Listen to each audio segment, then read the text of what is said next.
Pemirsa, puluhan atlet asal Buleleng kini sedang menjalani training center atau sentralisasi pelatihan di Denpasar. Puluhan atlet ini nantinya akan berlaga di PON ke-20 Papua pada Oktober mendatang.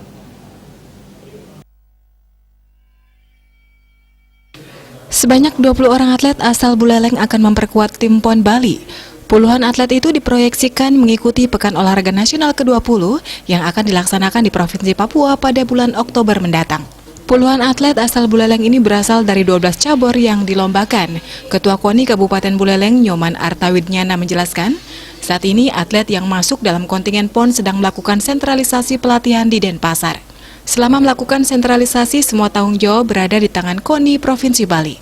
KONI Buleleng pun memberikan apresiasi terhadap para atlet dan pelatih ini. Pihaknya berpesan untuk selalu semangat berlatih dan mengikuti pelatihan dengan serius selama sentralisasi berlangsung. Di sisi lain, Artawidnyana menambahkan atlet yang berasal dari Buleleng pun ditarget mampu mendulang 4 emas khususnya dari cabang perorangan.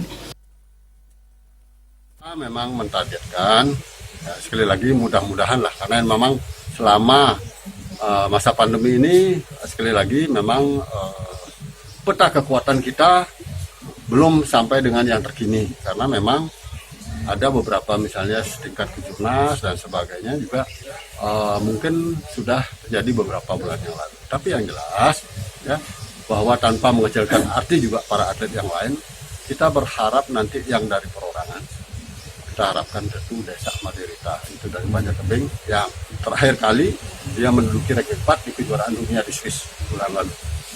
Kemudian yang kedua, kita juga berharap dari Lohmas Sri Dianawati, atlet seni dari Muay Thai. Ya. Ini juga waktu terakhir dia di Bogor. Untuk saat ini tim Bali diperkuat 238 atlet yang akan berlaga di PON ke-20 Papua. Ratusan atlet ini kini sedang menjalani sentralisasi sejak Juli lalu. Bahkan akan dilakukan upacara pelepasan pada 17 September mendatang oleh Gubernur Bali. Komang Yuda, Bali TV.